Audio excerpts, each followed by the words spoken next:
ఈ రోజున అమరావతి మునిగిపోతుంది, అసలు లక్షల కోట్ల రూపాయలు వేస్ట్ అయిపోతున్నాయి అని చెప్తున్న సోకాల్డ్ వైసీపీ నాయకులకి ప్రత్యక్షంగా చూస్తున్న వ్యక్తిగా మీరు ఏం చెప్తారు సార్? ఎలా ఉంది ఇప్పుడు ప్రస్తుతం అమరావతి? మేము ఇట్లా మునిగిపోయిందని చెప్పారని ఊరినే ఒకసారి చూసి వెళ్దామని సరదాగానే వచ్చాం. విజయవాడ నుంచి వచ్చాం, సరదాగానే వచ్చాం. మేము మా బ్రదరు ఇంకా యనమల హైకోర్టు దగ్గర కూడా ఆగారు చాలామంది మా వాళ్ళు. సరదాగానే వచ్చాం. మరి మాకైతే ఎక్కడ మునిగినట్టు ఏం కనపడతలా. ఫోటోలు ఎత్తుక్కుందామన్నా ఎక్కడ దొరకట్లా. మరి వాళ్ళు వేసిన ఫోటోలకి దీనికి సంబంధం లేనట్టుగా ఉంది, పొందం లేదు. మరి ఎక్కడయ్యో ఏంటో ఎంత గవర్నమెంట్ చూసుకోవాలి. మనం ఏది మేము హైకోర్టు, ఈ సచివాలయం, ఇవన్నీ ఐకాన్లు, ఇప్పుడు అంటే ఏదో ఐకాన్లు క్రేన్లు పెట్టారు ఏదో, ఇది అవన్నీ అయ్యే మునగలా. ఇంకా ఇంత ఇది మునిగిపోవాలి లెక్క అయితే ఇది కూడా మునగలా. జరుగుతున్నాయి, ఎక్కడ కూడా ఆపకుండా జరుగుతున్నా కూడా ఏదో మునిగిపోయింది, అసలు మొత్తం అంతా అస్తవ్యస్తంగా ఉంది. ఇక్కడ చేపలు ఎదుకుంటా వచ్చాయి. అదే ఆ కేతిరెడ్డి గారు ఏదో పులసలు అమ్ముతారు ఇది అంటే అసలు ఏం నిజంగానైనా ఏంటి అనేది చూస్తా వచ్చాం. అక్కడైతే మరి ఆ పులసలు ఆయన ఎక్కడ కొనుక్కుంటున్నాడు, ఎక్కడ అమ్ముకుంటాడు, ఆయన ఇష్టం. అది అట్లా ప్రచారం చేయకూడదు, ఎందుకంటే ఇది ఆంధ్ర ప్రజలకు ఉపయోగపడేది. ఆ ఫేక్ ప్రచారాలు చేయడం అనేది తప్పు. పార్టీది వదిలేసేయండి అసలు. అది టీడీపీయా, వైసీపీయా, సిపిఎమ్మా, ఇవన్నీ వదిలేసేయండి అసలు. పార్టీలు ప్రజలకు ఉపయోగపడేదాన్ని దుష్ప్రచారం చేయకూడదు అనేది మా కోరిక. మీరు చూసారు కదా సార్, ఎక్కడైనా ఏమైనా ఉందా పరిస్థితి? ఏమండి మాకైతే కనపడతల్లా. వర్షం పడింది, వాళ్ళు చేసే పని వాళ్ళు చేసుకుంటున్నారు. నీళ్ళు తోడేసుకుని ఉన్నాయి, ఏదన్నా బ్రహ్మాండంగా జరుగుతున్నాయి పనులు. మునిగిపోయింది అంటే అసలు ఈ మునిగిపోయింది చూడాలంటే ఇప్పుడు మళ్ళీ ఒక 5-6 నెలలు పడుతుంది అనుకున్నాం, కానీ ఆ పరిస్థితి అయితే ఏం కనపడతల్లా. బిల్డ్ అమరావతి సేవ ఆంధ్రప్రదేశ్ అండి. మేము భూములు ఇచ్చిన రైతులవి. ఈ సాక్షి మీడియా కానీ వైసీపీ పార్టీ కానీ దుష్ప్రచారం ఒక్కడ కూడా నిజం లేదు. 99% అమరావతి క్లియర్గా ఉంది. ఎందుకంటే ఎక్కడైనా వర్షం పడితే మా పొలాల గురించి మాకు ఇప్పుడుగా చిన్నప్పటి నుంచి, నాకు 60 ఏళ్ళు వచ్చినాయి, చిన్నప్పటి నుంచి తెలుసు. మా పొలంలో ఎలాంటి వాటర్ వచ్చినా కూడా ఈ విధంగా 24 గంటలు లాగేసింది. వీళ్ళు ఎక్కడైనా 20 అడుగుల లోతుల నీళ్ళు కూడా చక్కగా ట్రాక్టర్లు పెట్టి లాగేసేసారు. చక్క నీళ్ళు లేవు, చక్కగా నిర్మాణం చేస్తున్నారు, వర్కులన్నీ జరుగుతున్నాయి. చూసుకోండి, ఏ పని ఆగలేదు. వర్షం పడి 2 రోజులు అయినా 3వ రోజు పని చేస్తున్నారు. బ్రహ్మాండంగా ఉంది. రాజధాని మొత్తం కూడా ఆ కొండవీటి వాగు ప్రాంతం, ఆ వాగు దగ్గర తప్పితే ఎక్కడైనా బ్రహ్మాండంగా ఉంది. ఆ వాగు ప్రాంతంలో అది కూడా లిఫ్ట్ ఇరిగేషన్ పెట్టి లాగిచ్చేసేస్తున్నారు. అవి కూడా కృష్ణానదిలోకి తోడేస్తున్నారు. ఎలాంటి ప్రాబ్లం లేదు. సాక్షి మీడియా అబద్ధం, అంబటి రాంబాబు అబద్ధం, వైసీపీ పార్టీ అబద్ధం. 100కు 99 అబద్ధాలు చెబుతారు. రాష్ట్ర ప్రజలు నమ్మొద్దండి, వాళ్ళు అబద్ధాల పార్టీ. మీరు అభూతి అబద్ధాలు కావాలంటే రాష్ట్ర ప్రజలు ఎవరైనా వచ్చి చూసుకోండి. ఏ నాయకులైనా, ఏ పార్టీ వాళ్ళైనా, ఏ విడిగా ఎవరైనా సరే ఇక్కడ చొక్కని ప్రజలు ఖచ్చితంగా నమ్మలేదు సార్. గత 5 ఏళ్ల కాలంలో ఏదో చంద్రబాబు నాయుడు గారు ఇల్లు ముంచేద్దాం అని చెప్పి పడవలు వదిలినప్పుడు కానీ, లేకపోతే ఉధృతంగా వరద నీటిని కిందకు వదిలేసి ఏదో మునిగిపోతుంది ముంపు ప్రాంతం అది ఇది అని చెప్పినా కూడా ఎవరు నమ్మల. సో దానికి రిజల్టే ఈ రోజు 11 సీట్లకు పరిమితం అవడం, 151 సీట్ల నుంచి. ఇప్పటికి కూడా తెలుసుకోకపోగా గత 5 ఏళ్లలో చేసిన పాపాన్ని కనీసం అయ్యో మనం ఇలా చేశాము, ఇప్పుడు వీళ్ళు చేస్తున్నారనేది చూస్తూ కూడా ఇలా విష ప్రచారం చేయడం వెనక కారణాలు ఏంటంటే, ఇప్పటికి కూడా తెలుసుకోకపోతే ఈ 11 సీట్లు ఈసారి 5 సీట్లే అవుతాయి. మన పులివెందులో చూసాం, రేపు ఇదే కర్మ అనుభవిస్తారు. ఇప్పటికైనా తెలుసుకొని మంచి పని చేద్దాం అనుకుంటే ఎవడైనా మంచి జరిగింది. భగవంతుడు చూస్తాడు పైన. మీరు అబద్ధాలు ఆడిన కొంచెం భగవంతుడు ఎడదొక్కాలని తొక్కుతాడు. ఈసారి పార్టీ నామరూపంగా ఉండదు. 19లో గెలిచింది, ఫస్ట్ లాస్ట్ అయిపోద్ది అంతే అతనికి. అతని అబద్ధాలని ప్రజలు ఎవడో చూస్తానే ఉండరు. నీ పార్టీ పిచ్చోళ్ళు కూడా నమ్మట్లా. ఆ పిచ్చోళ్ళు కూడా చాలామంది కూడా వీళ్ళు అబద్ధం ఆడుతుంది, సాక్షి మీడియా అబద్ధము, వైసీపీ వాళ్ళు అబద్ధం చెబుతున్నారు, వాళ్ళే చెబుతున్నారు, నీ పార్టీ వాళ్ళు చెబుతున్నారు. అందుకని అబద్ధాలు మానుకొని ఇక నుంచి అయినా బుద్ధిగా ఉంటే కొంచెం బాగుంటుంది.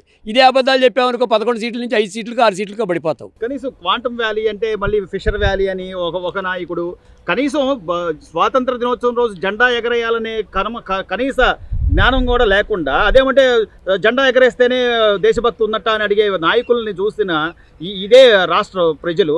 కానీ ఇప్పుడు ఈ జరుగుతున్న పనులను చూస్తూ వాళ్ళు ఏమనుకుంటున్నారంటారు? ఏంటి, ఒక అమరావతి ప్రాంతవాసిగా మీ అభిప్రాయం చెప్పండి. 20 అడుగులు ఉన్న దాంట్లో చొక్క నీళ్ళు లేవంటే ఈ విధంగా పనులు ఏ రకంగా గవర్నమెంట్ పనులు చేస్తుందో ఆలోచించుకోండి. రాష్ట్ర ప్రభుత్వం, రాష్ట్ర ప్రజలు మొత్తం తెలుసుకోవాలండి.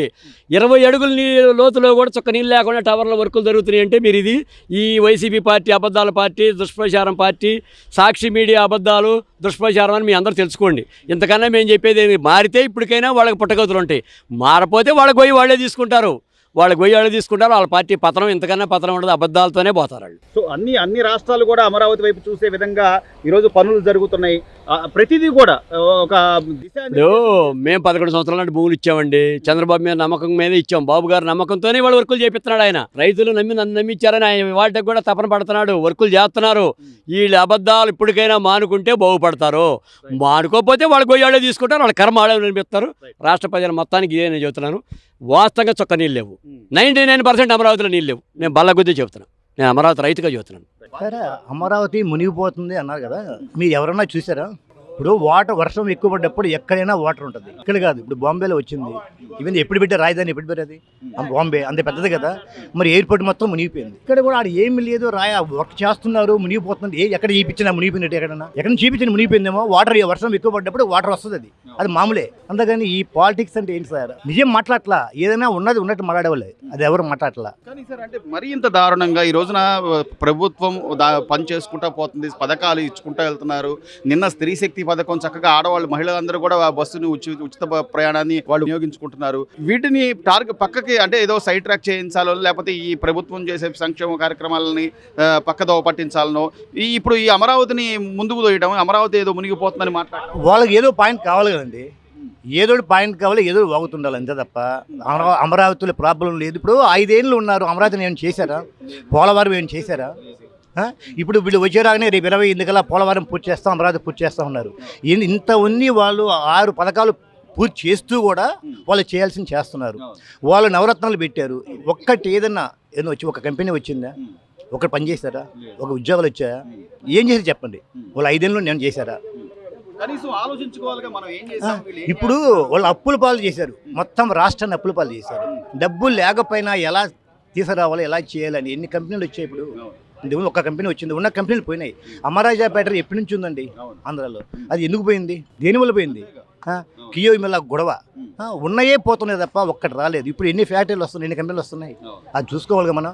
అమౌంట్ లేకపోయినా సరే ఏ విధంగా చేయాలి, ఎలా చేయాలని. ఇప్పుడు గ్యాస్ పథకం ఇచ్చాడు, శ్రీ పథకం ఇచ్చాడు, అమ్మ దీవెన, ఎన్ని ఎలా ఇస్తున్నాడు? అన్నీ చూసుకోవాలి కదా. ప్రతి ఒక్కటి ఆయన చెప్పిన 6 పథకాలు 6 ఇస్తున్నాడు. ఇలా జరుగుతుంది. ఒక వైపు అదే అంటే పథకాలు ఇచ్చుకుంటూనే మరోవైపు పరిపాలన గాడిలో పెట్టుకుంటా పరిశ్రమలు తేవాలి, ఉద్యోగాలు తేవాలి. ఆ వయసులో కూడా ఆయన కష్టపడుతుంటే జగన్మోహన్ రెడ్డి గారు మాజీ ముఖ్యమంత్రిగా కనీసం ఆ రోజున ఆగస్టు 15 రోజున జాతీయ జెండాకు వందనం చేయడం అనేది కరెక్టా కాదా? కానీ ఆయన చేయలేదు కదా. ఒక సీఎం గా ఉండి మరి జాతీయ జెండా ఎగరేయాలి కదా. మరి 5 ఏళ్ళలో ఎప్పుడు చేశాడా? 5 ఏళ్ళలో ఒక సంవత్సరం ఆయన జాతీయ జెండా ఎగరేసాడా? మరి ఏం చేస్తున్నాడు కదా. అది అర్థం కాదు. తప్పు పట్టకూడదండి. ప్రతి ఒక్కటి తప్పు పడితే ఏం చేస్తానికి. చివరిగా ఈ రోజున అమరావతికి సంబంధించి కానివ్వండి, రాష్ట్ర వ్యాప్తంగా అందరూ గతంలో 3 రాజధానులు అంటం వల్లే మనకు అభివృద్ధి జరగలేదు, పరిశ్రమలు రాలేదు అని చెప్పి మ్యాండేటరీగా మొన్న తీర్పు ఇచ్చారు. 151 నుంచి 11 సీట్లకు తీసుకొచ్చారు. అయినా కూడా ఇంకా అమరావతి మీద విషం కక్కడం అనేది ఎలా చూడాలంటే కనీసం ఆలోచించుకోవట్లేదు అంటారా? అక్కడ ఏ తీర్పు కదా సార్. రాజధాని ఇక్కడ చంద్రబాబు పెట్టింది, అది ఆయన చేసింది మనం చేయకూడదు అనే ఉద్దేశంతో ఈ 5 ఏళ్ళు కూడా 3 రాజధానులు పోనీ 3 రాజధానులు చేశారు ఏమన్నా? ఇప్పుడు 5 ఏళ్ళు ఉన్నారు, 3 రాజధానులు చేశారా? ఒక్కటి చేశారా? పోనీ ఏమన్నా? ఏంటంటే ఆయన చేసింది మనం చేయకూడదు ఆ ఉద్దేశంతో అది చెప్పడం తప్ప రాజధాని చేయకూడదు ఉద్దేశంతో 3 రాజధానులని ఈ 5 ఏళ్ళు పూర్తి అయిపోయింది. వ్యక్తిగత కక్ష వల్ల రాష్ట్రం ఇబ్బంది పడుతుంది కదా, రాష్ట్ర ప్రజలు ఇబ్బంది పడతారు కదా. అది ఆలోచించారు వాళ్ళు. ఇప్పుడు ఉన్న మూర్ఖులు కూడా ప్రజలు మనం ఏం చేస్తున్నాం దాన్ని ఆలోచించారు మనం. ఇప్పుడు వాళ్ళు 3 రాజధానులు అని చెప్పి నాశనం చేశాడే, ఏమి చేయలేదే, ఈయన ఉండి కూడా ప్రతి ఒక్క పథకం చేస్తున్నాడు, అన్నీ చేస్తున్నాడు అని ఆలోచించుకోవాలిగా. అంత ములగదు. పూర్వం అంతా నీళ్ళు వచ్చాయి, మరి ఇవాళ 3 లక్షలు ఎందుకు పలుకుతుంది? హైట్ లేపారుగా, డ్రైనేజీలు మొత్తం హైట్ లేపారుగా. అది మాట్లాడే ఏమండి, సింగనగర్ లో ఈ బుడమేరు వాగుకు సంబంధించి మునిగిపోయినప్పుడు అప్పుడు రాష్ట్ర ముఖ్యమంత్రి గారు చేసిన అన్ని పనులు మనం చూసాం. తర్వాత బుడమేరుకి అక్కడ అడ్డుకట్టేసి ఈ రోజున ఇదే వర్షపాతం రాష్ట్ర ప్రభుత్వం ఏమి చేయకపోతే మళ్ళీ ఇంకోసారి అజిత్ సింగ్ నగర్ మునిగేదా లేదు? అవును. మన పాలకొల్లు ఎమ్మెల్యే గారు ఎంత బాగా చేశారు అక్కడ నుంచి. నిమ్మల రామారావు మొన్న వర్షానికి మునిగింది కదా, ఇప్పుడు ఈ వర్షానికి కూడా మునిగేది కదా అంటున్నారు ఆయన. అవును, కట్టారు కదా, లేపుతున్నారు కదా. ఒక చిన్న ఏరియానే అంత బాగా అభివృద్ధి చేసిన వాళ్ళు రాష్ట్రానికి సంబంధించిన రాజధాని ఏమండి, ప్రతిపక్షం ఎప్పుడు విమర్శించాలండి. విమర్శించడమే వాళ్ళ ఆయుధం. ఇంత దారుణంగా కాదు. దారుణంగా మాట్లాడతారు. కాదు సార్, రాష్ట్ర ప్రజలు నష్టపోయేలా కాదు కదా. ఏమండి, రాష్ట్ర ప్రజలు నష్టపోయారో బాగుపడ్డారో అది ప్రభుత్వానికి అనవసరం. ప్రతిపక్షం ఎప్పుడు అలా మాట్లాడుతూనే ఉంటారు. అందుకే కదా సార్ ప్రతిపక్షం కూడా ఇవ్వలేదు కదా జనాలు. ఇవ్వకపోయినా మాట్లాడతారండి. బయట మీడియా ఉందండి, మీలాగా ఇంకో మీడియా ఉంటుంది అక్కడ. సాక్షి మీడియా ఉంటుంది, నలుగురు రప్పిస్తాడు, ఆ చేతి పూజలు తిట్టిస్తాడు, ఇక్కడ ప్రశంసిస్తారు. కానీ ప్రభుత్వం బాగానే చేస్తారు. మీరు వెళ్ళారు కదా. వెళ్ళామండి, ఏమీ లేదు. వెళ్ళాం, విట్ దగ్గరికి వెళ్ళాం, సెక్రటరియట్ దగ్గరికి వెళ్ళాము, ఎస్ఆర్ దగ్గరికి వెళ్ళాము. ఏం లేదు, ఎక్కడ లేవు. ఎక్కడా లేవు. ఆ లోపల ఎక్కడో ఉంది వెనకాల. మీరు చూడాల. అవి కూడా వెళ్ళిపోతాయి. మనం ఇల్లు కడుతున్నప్పుడు ఎంత వాటర్ వస్తుంది? ఓ తోడిస్తామా? వాటర్ పెట్టి తోడాలి. తోడిస్తున్నాం లేదా? సార్ ఇలా ప్రత్యక్షంగా చూసిన వాళ్ళు చెప్తున్నారు, పరోక్షంగా విన్న వాళ్ళు చెప్తున్నారు. కానీ బాధ్యత కలిగిన గతంలో మంత్రులుగా చేసిన వాళ్ళు కానీ లేకపోతే ఎమ్మెల్యేలుగా గెలిచిన వాళ్ళు కానీ కనీసం మాజీ మనం ఓటర్ అనేవాడికి బుర్ర ఉండదు సార్. నేను చెప్తున్నాను కదా, ఆ రోజు ఎవడైతే 1000 రూపాయలు ఇచ్చి కోట్ల రూపాయలు ఇచ్చాడో గుద్దేస్తారండి.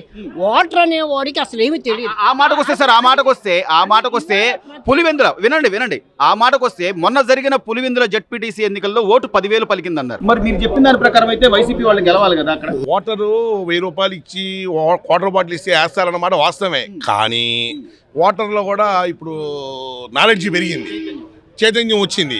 రాజకీయ నాయకులే చెప్తున్నారు, ఎవరు ఇచ్చినా డబ్బులు తీసుకోండి. మీకు సేవ చేసేవాళ్ళు, మీకు నచ్చిన వాళ్ళు, మీకు ఎవరి మీద అయితే నమ్మకం ఉందో వాళ్ళ ఓటేమని చెప్పి రాజకీయ నాయకులే చెప్తున్నారుగా. ఇప్పుడు మీరు చెప్పినట్టుగా 10,000 పలికినా తీసుకుంటారు, 1,00,000 రూపాయలు పలికినా తీసుకుంటారు. ఎవరికి మీద అయితే నమ్మకం ఉందో వాళ్ళకి వేస్తారు. అదే జరుగుతుంది. ఇప్పుడు అదే జరుగుతుంది. జరిగింది కూడా 11 సీట్లకి ఇచ్చినా కూడా నీకు ప్రతిపక్ష హోదా ఇవ్వకపోయినా కనీసం ఒక బాధ్యతగా మేము ఇంతకు ముందు చేసాం, లేకపోతే అక్కడ మేము ఏదో చేసాం, అందువల్ల నీరు రాలేదని చెప్పుకోవాల్సింది పోయి అసలు నీరు వచ్చేసింది, మునిగిపోయింది, అది మొత్తం అసలు సెక్రటేరియట్ కానీ హైకోర్టు కానీ నీళ్ళల్లో ఉంది అని చెప్పుకోవడం ఎంతవరకు? అదే ఇప్పుడు మా గురుగారు అన్నట్టుగా ప్రతిపక్షం అంటే ప్రతిపక్ష హోదా లేకపోయినా ప్రతిపక్షం వాళ్ళ పని అదే కదా.